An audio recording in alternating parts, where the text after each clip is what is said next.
Covered a lot of things, but can you also walk us through any parts of this plan that did not get attention? Well, it really is a pretty sweeping plan in terms of the different facets of the financial community that are affected.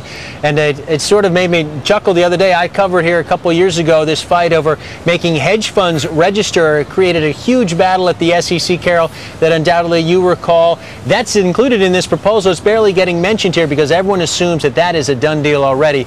Given what's happened, given concerns about opaqueness within the hedge fund community, they will have to register with the SEC. That's going to move no matter what. It seems to be bipartisan. So that's one proposal that I think is sort of flying under the radar screen right now that people think would normally be getting a lot of attention, but it's not given some of the other aspects to it. Also, I think that the whole issue of credit default swaps, the derivatives oversight, that is getting a lot of attention, but there's going to be questions, Carol, about is there a carve-out? Are there exceptions here that members of Congress are going to have troubles with? Right, and right now we do have, Peter, one member of Congress joining us. That is Senator Richard Shelby. He's the top Republican on the Senate Banking Committee, and he's joining us now from Capitol Hill. Senator Shelby, welcome.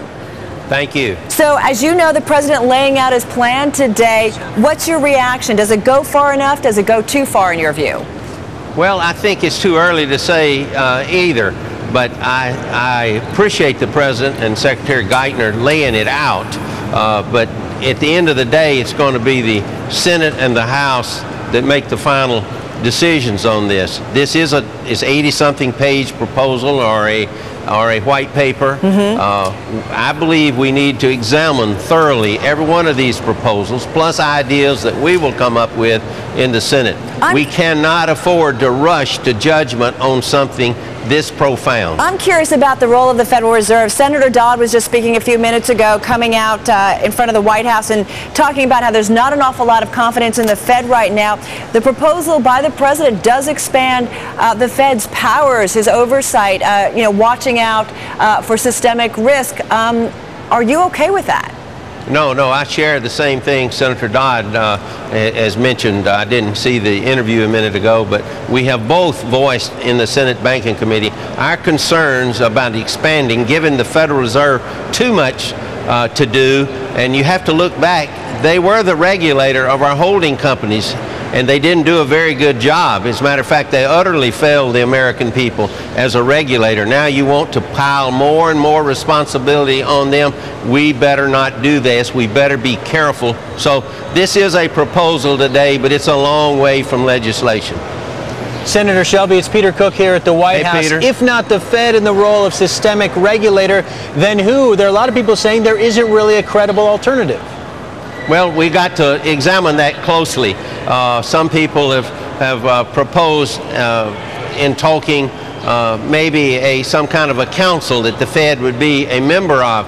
But I think we've got to flesh all this out, because if we just go ahead and enact a proposal that comes out today without thinking about it, that would change the way our financial system is regulated too fast, too quick, I think the administration is probably trying to do too many things too quickly, and we better slow this down and examine it closely. Well, Senator Shelby, how likely is it then, in your view, based on what you know from other members of Congress, that the Fed doesn't ultimately end up with these powers of kind of being the uber regulator and really watching out for systemic risk? How likely is it that that doesn't happen when this bill is eventually passed? Well, I think it's early in the game. It's the middle of June.